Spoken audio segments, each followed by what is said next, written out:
Bonjour tout le monde, ici Larissa, j'espère que vous allez bien. On est sur la tribu Libre en Soi et on est dans notre semaine thématique de février sous le thème de portes-tu des masques ou vis-tu dans ton authenticité? Donc, on parle d'authenticité, d'être soi et de qu'est-ce qu'on fait de nos masques. Ok? Donc, aujourd'hui, j'ai envie de vous parler de comment vous libérer des des trois principaux obstacles à être authentique et à être vous. Ok? Si vous aimez ce que je dis, mettez des pouces, des cœurs, faites-moi signe, dites-moi allô, coucou et posez-moi des questions. On va passer un petit 30 minutes ensemble. Donc, souvent j'entends en fait, c'est très à la mode, hein, l'expression oser être soi, oser être authentique, oser se révéler tel qu'on est. On en parle souvent dans différents domaines, principalement au niveau professionnel ou même au niveau des relations interpersonnelles. Okay? Ah, j'ai des pouces, cool.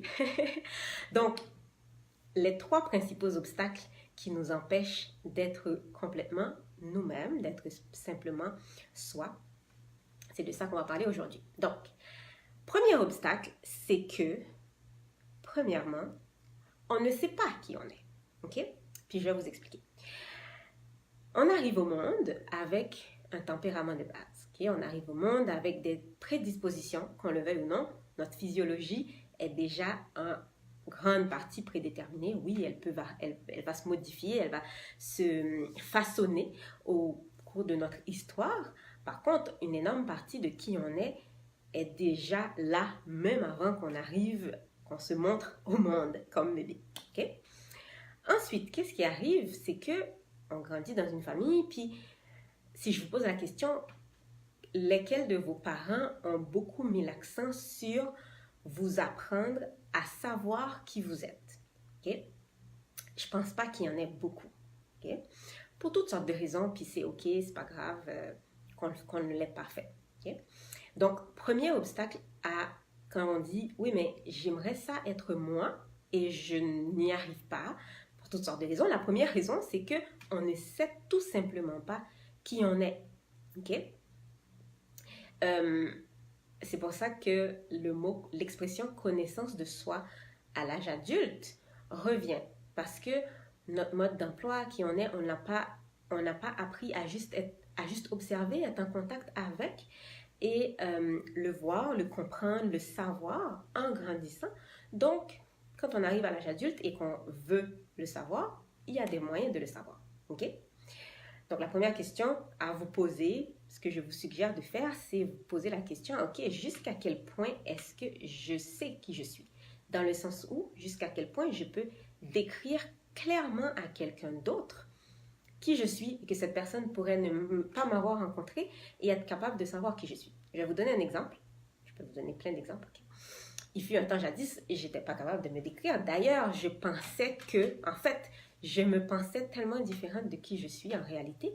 Il fut un temps où je me pensais pas du tout relationnelle comme personne, je me pensais pas du tout communicatrice, je ne me pensais pas du tout une personne enthousiaste, cheerleader, qui va motiver les gens, qui va être pétillante. Je ne me percevais pas comme ça. OK?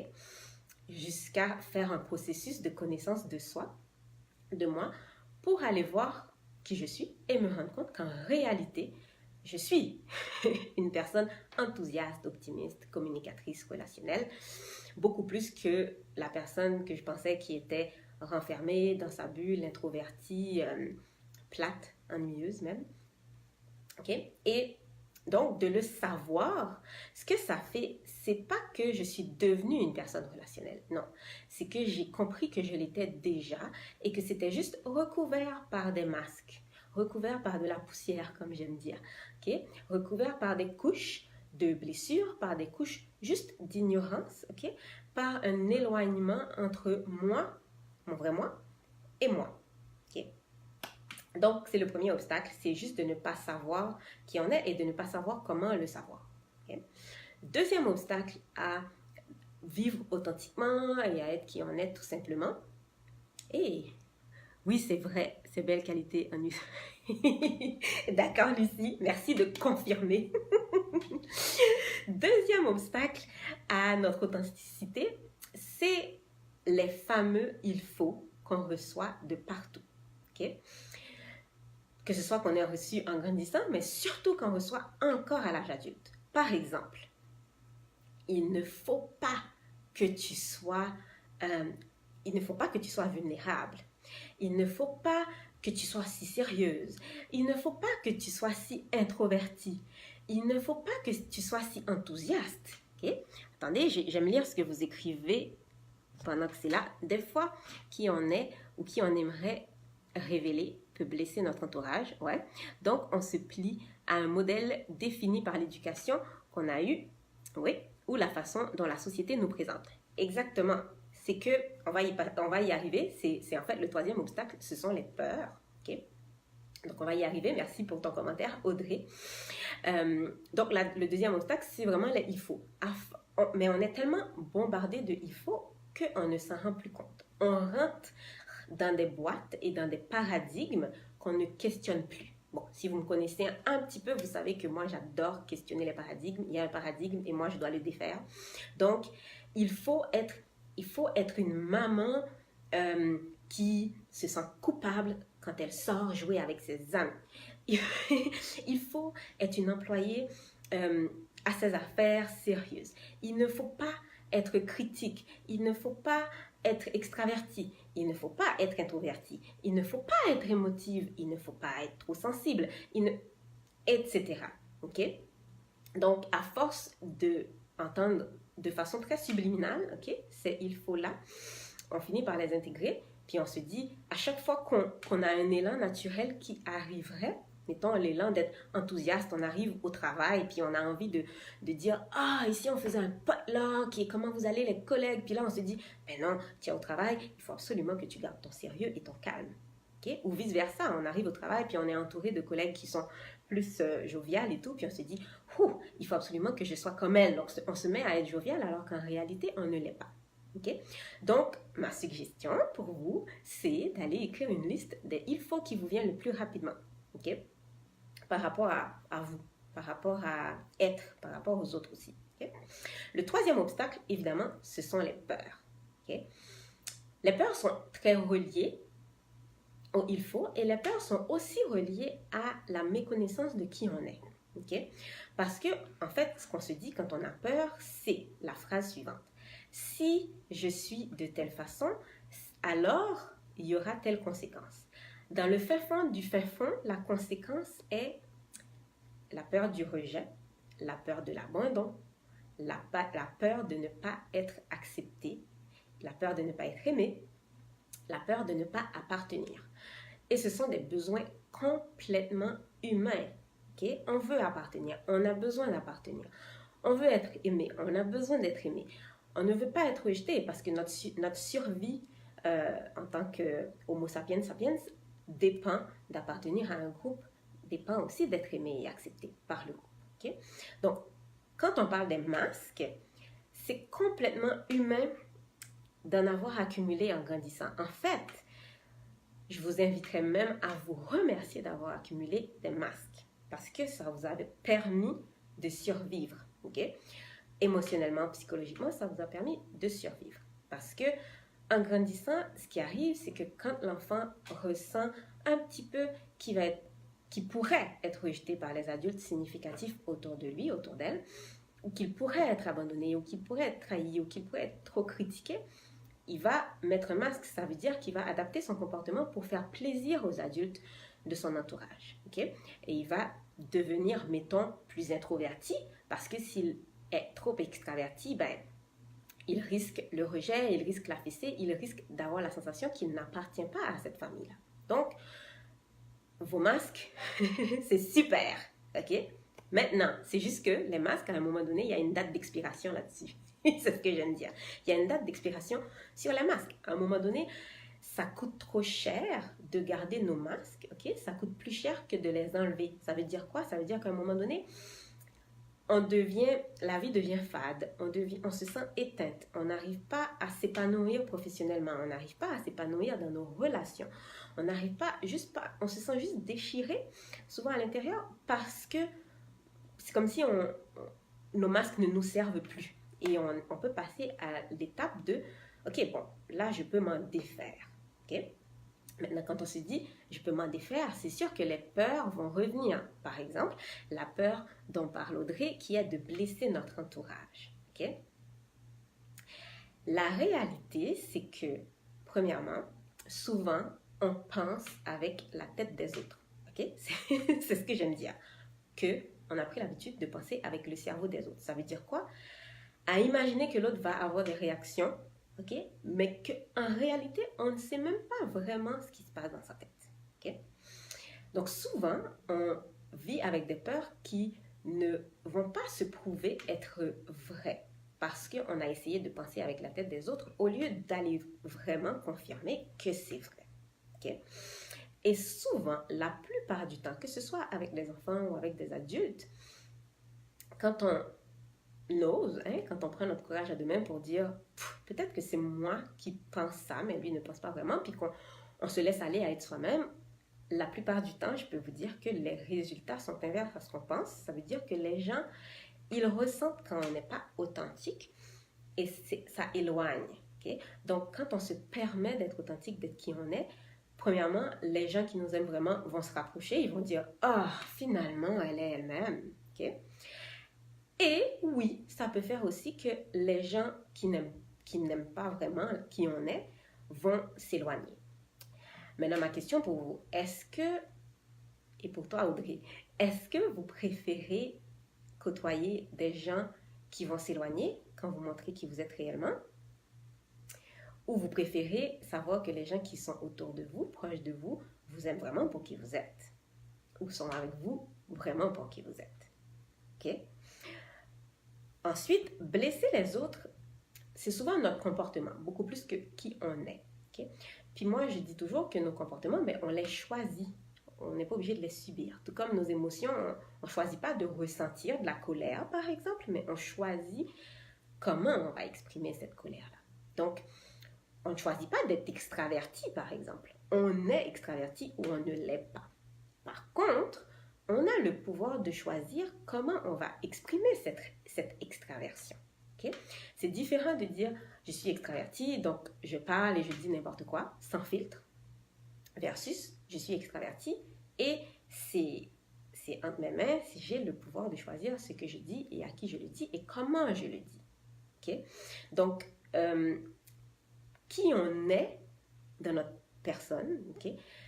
C'est dur que ça puisse blesser quelqu'un. Oui, ça peut éloigner des gens parce que manque d'affinité, parce que aussi, souvent, quand on se laisse être qui on est, ça vient challenger les autres aussi. Okay? Ça vient les challenger dans leur masque. Okay? Parce que ça vient les confronter à eux qui ils sont. Il ne faut pas oublier qu'on est beaucoup un miroir des autres. Okay? Donc, ce qui fait réagir l'autre chez nous est en fait une partie de cette personne-là qui la fait réagir elle. Ok, je vais réexpliquer ça. Ça veut dire que si quelqu'un est dérangé par quelque chose que nous, on est comme personne, ça veut dire que ça confronte l'autre personne à qui elle-même elle est. Ok, j'ai envie de synthétiser parce que j'aime synthétiser, ça fait partie de moi. Donc, 3 obstacles qui nous empêchent beaucoup d'être qui on est, tout simplement, c'est premièrement la méconnaissance, okay? L'ignorance en fait, on ne sait pas vraiment qui on est, on ne sait même pas comment savoir qui on est. Deuxièmement, la fameuse liste des il faut qu'on a reçue, qu'on reçoit encore par la société. Et troisièmement, nos peurs qu'on a accumulées, qui sont humaines, surtout la peur du rejet, la peur de l'abandon, la peur de ne pas être accepté et la peur d'être abandonné ou de ne pas appartenir au groupe. Okay? Maintenant, on fait quoi avec tout ça? Parce que j'arrête pas de parler d'obstacles.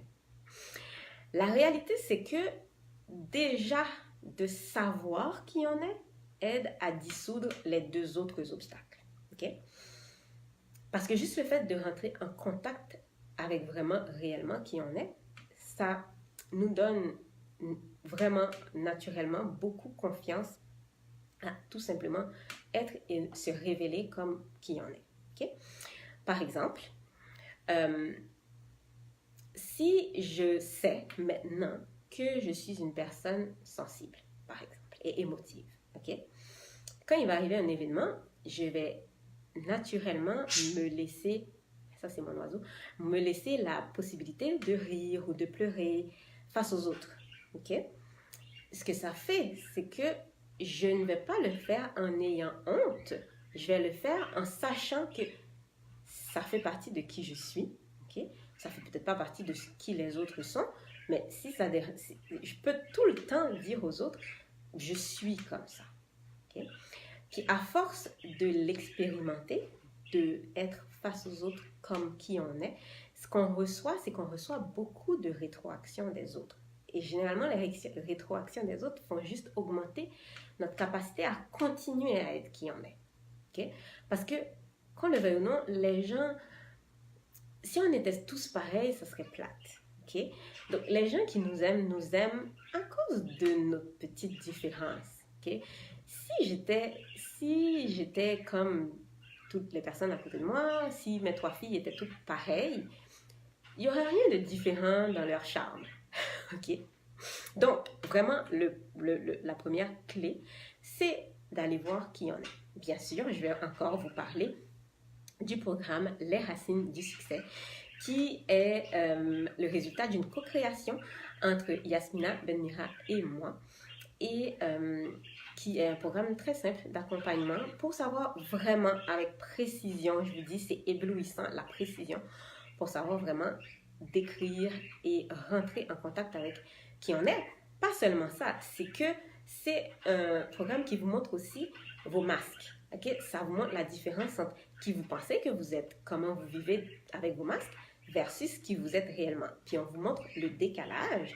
Puis là, pendant la séance, on peut vous montrer, vous aider à réduire le décalage entre qui vous voulez être avec vos masques et qui vous êtes réellement. Puis on va réduire le décalage parce qu'en réduisant le décalage, on augmente votre confiance en vous, on augmente votre estime de vous, on diminue votre niveau de stress, on diminue votre niveau d'avoir besoin de faire des efforts pour paraître qui vous n'êtes pas. Okay? Donc, on libère beaucoup d'énergie et on devient tellement plus légère à juste plus besoin d'avoir à faire d'efforts. Parce que, et je vais terminer là-dessus, mais vous pouvez écrire vos questions, vos commentaires en attendant, c'est qu'à chaque fois que je vois l'expression « oser être soi », je vais vous dire, ça m'intrigue tellement parce que je me dis, comment ça se fait qu'on soit arrivé au stade où être soi soit un acte de courage? Parce que oui, c'est devenu un acte de courage. Alors que je me dis, waouh, il me semble que ça devrait être ce serait censé être la chose la plus naturelle au monde. Okay? On ne va pas demander à un bébé qui naît de prendre son courage à deux mains pour être qui il est. Il est juste qui il est. Okay? Donc, de voir que ça soit maintenant un acte de courage d'être soi-même, je trouve ça interpellant. Okay? Puis, je vais vous laisser avec quelques petites phrases antidotes que j'appelle. C'est tellement vrai, oui. Oui, merci Lucie. Les phrases antidotes que j'aime sont les phrases qui commencent avec l'expression « j'ai le droit de ». Je les adore parce qu'on nous dit tellement « tu dois », qu'on oublie tout ce dont on a, tous nos droits naturels avec lesquels on est. Okay? Si vous avez des bébés avec vous, je veux dire, c'est clair que le bébé a le droit de pleurer, que le bébé a le droit de rire, que le bébé a le droit d'avoir chaud, qu'il a le droit de prendre son temps, qu'il a le droit qu'il a le droit. Okay? Mais nous, en tant qu'adultes, on oublie nos droits fondamentaux. Par exemple, tu as le droit de prendre ton temps. Tu as le droit d'exprimer tes émotions. Tu as le droit de ressentir tes émotions. Tu as le droit d'être différent des autres autour de toi.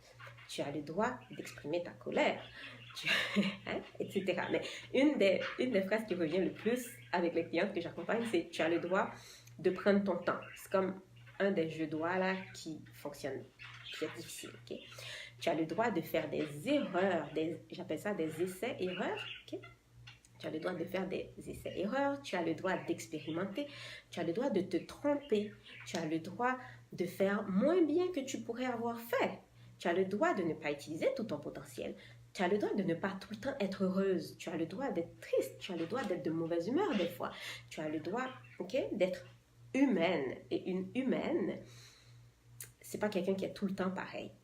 Ok? Et tu as le droit, surtout, d'être qui tu es. C'est notre droit fondamental. Bon, j'ai beaucoup parlé. Si vous avez des questions, c'est le moment d'écrire. Le site internet pour aller voir les détails du programme Les Racines du Succès est à un petit bug. Donc, c'est comme en pause. On est en train de travailler là-dessus. Si vous avez des questions là-dessus ou que ça vous dit, vous pouvez nous écrire en privé à moi ou à Yasmina. OK? Et c'est ça. Sinon, il y a d'autres trucs qui s'en viennent bientôt, des ateliers de groupe, des ateliers ponctuels, des programmes de groupe. Il y a plein de petites choses qui s'en viennent bientôt. Et puis, sinon, si vous avez d'autres questions ou si vous m'écoutez en différé, vous pouvez écrire vos questions en dessous de vidéo. Ça me fait plaisir tout le temps de prendre le temps d'écrire après ou même de faire des vidéos pour répondre à vos questions ou aller plus loin. Puis, pour les semaines thématiques, si vous avez des suggestions, je suis tout le temps ouverte. Je vais vous souhaiter une excellente fin de journée. Puis, on se revoit très bientôt. Bye!